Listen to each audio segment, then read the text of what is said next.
tell you. So you come here, and Otto is trying to have a good time. Go ahead, Mike. Grown folks talking. And you come to ask me about cards you should buy before they skyrocket in price. What do we do, Madara? What do we do? I tell you what, this time, because Madara's feeling good, I give you the cards. Next time, you owe me a favor. What's going on with y'all, big dog? And it is an amazing day for Yu-Gi-Oh! I hope that your day is going phenomenal, and if it isn't, well, don't let what happened at the beginning of your day ruin the rest of your day.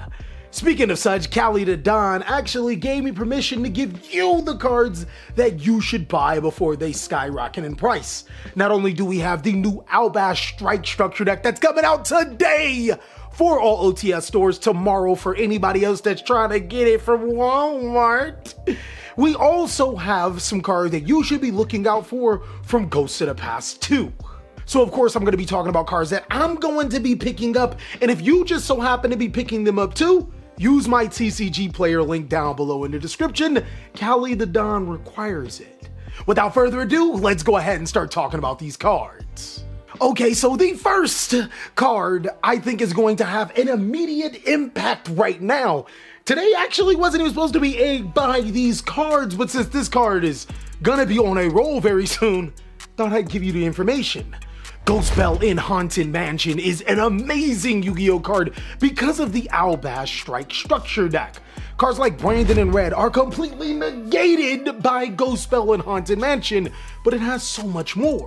Other popular cards inside of the format like Water Enchantress of the Temple and Psyframe Gear Gamma get completely slid on by Ghost Bell and Haunted Mansion, as both of their effects include being able to special summon from the graveyard or add from the graveyard to the hand.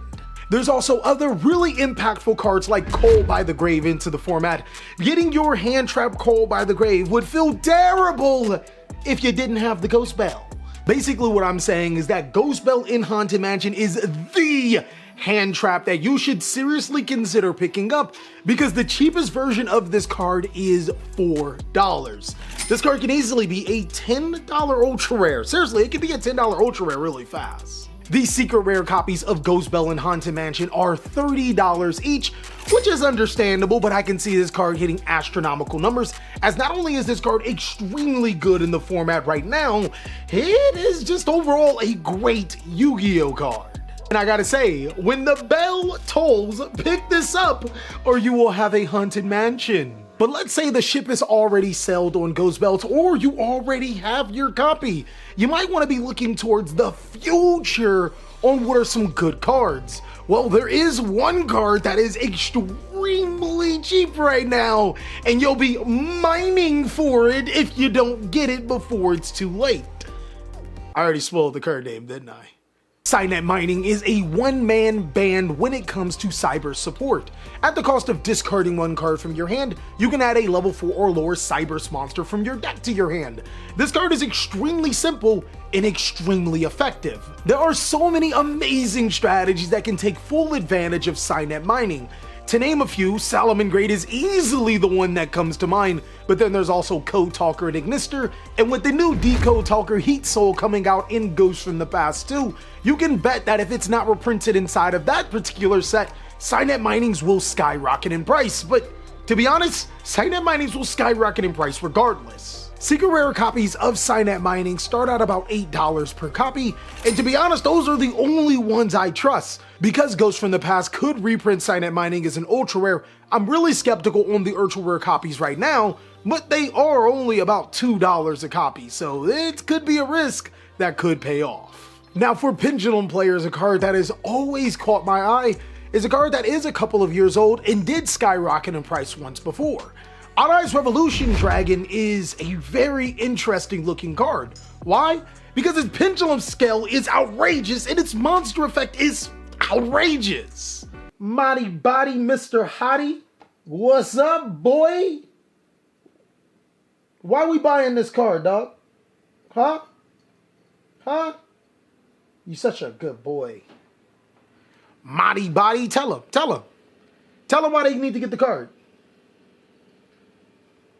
What Odd Eyes Revolution Dragon does is while it's in the pin scale, it can target a dragon, synchro, fusion, or exceed monster, destroy itself, and then special summon from the graveyard. Nani? Its monster effect allows you to discard this card and pay 500 life points to add a Dragon Pendulum level 8 monster from your deck to your hand. Monsters like Chaos Emperor Dragon of Armageddon immediately come to mind, and this card can search it. Odd Eyes Revolution Dragon is clearly here to start a revolution, especially with its low $6 price tag for a secret rare, and then budget players, the ultra rare is only $1. Come on, Monty, you tell him. You tell him. We get it? We get it? Yeah, Monty know. The Odd Eyes strategy may not be good right now. Hell, Odd Eyes may never be good. But one thing I do know about Yu-Gi-Oh! Is that Odd Eyes Revolution Dragon has an amazing effect, way too amazing for it to stay at $6 forever. Moving back to the right now, a card that I immediately expect to go up in price is easily Super Polymerization. Now, Super Polymerization was already good before the Albash Strike structure that came out, not only because you can fuse your monster with your opponent's Destiny Hero Phoenix Enforcer, you can also fuse your opponent's Prank Kids monster for a Prank Kids monster like Rocket Wide or Weather Washer. Rocket Ride, Rocket Ride, Rocket Wide. Oh. This has caused Super Polymerization to be no lower than $4 per copy, and I think that Super Polymerization will only go up from there. Now granted, there's still the reprint eligibility from Ghosts from the Past too, but that's exactly why we avoid anything lower than Ultra. The secret rare copies and the ultimate rare copies of Super Polymerization, especially the ultimate rare copies, have a booming chance of only going higher. Super Polymerization yet again finds itself in the perfect format where you can use it just about against anything. I think that it's a card that a lot of players should consider maining or sideboarding depending on the deck that they are playing. Another card that will see a huge price increase, so you should buy before it skyrockets in price, is Ghost Sister and Spooky. Dog. I'm trying. You know, I really wish I had the power to make things skyrocket in price. Seriously, Dogwood would be $40 a copy for the super rares. But in all seriousness, a card that I have had my eyes on is Parallel Exceed. Now, Parallel Exceed is support for any deck that can link summon and wants to make rank 4s. Take, for example, Solomon Grade if you wanted to make a monster like Traptrix, Chimera, Flacia, or Abyss Dweller. Well, Parallel Exceed is a free way to make that. I 100% think that Parallel Exceed's utility gets overlooked. The ability to be able to summon a monster from your hand to your side of the field and then another one from your deck to your side of the field is an invalued extender for all types of Cyberse decks, something that we expect to go up as soon as we get that extra Cyberse support in Ghosts from the Past 2. Currently, secret rare copies of Parallel Exceed from the 2021 Mega Tins are a little bit under $2 a copy. I think that this is an excellent pickup because this is the highest rarity of Parallel Exceed. Even if it does get a reprint inside of Ghosts from the Past 2, they're not going to reprint it as a prismatic secret rare, right? Right? Now, I may not be as high on Odd Eyes, but I am pretty high on Pendulums. When the Dimension Force set comes out, Pendulum players will get a new Pendulum Link monster similar to Heavy Metal Foe's Electromite. Beyond the Pendulum is actually an easier monster to summon because it requires at least one Pendulum monster and another effect monster. But how exactly will we go about getting those free monsters to our side of the field? I got a card. Supreme King Dragon Darkwurm is an amazing Yu-Gi-Oh card, not only because it can summon itself from the graveyard to the side of the field for free, it's also a dragon type monster. This means that you can not only tutor this card to your graveyard with the effect of a card like Dragon's Ravine, if you just so happen to play Destrudo in your deck, not only can you summon beyond the Pendulum, you can even make Synchro 7s and Kristan Hockley Fabrics. This is getting kind of... This is actually starting to feel exactly what Pendulum felt like in 2018. Supreme King Dragon Darkwurm is an incredible Yu-Gi-Oh card, and as my Twitch would say, to keep it so 55th Street with you, Supreme King Dragon Darkwurm has been around $5 since its inception. Picking it up right now is almost the exact same thing as picking it up when it first came out. I swear to God, I hate you guys. You really made me say 55th Street.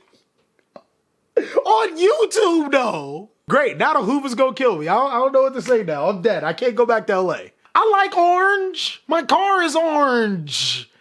It's orange. I ain't got no problems with nobody. Supreme King Dragon Darkwurm is a card that was bound to skyrocket in price. The only thing that people didn't know was when. And lastly, I wanted to be able to share this card with you personally because it brings back so many tears.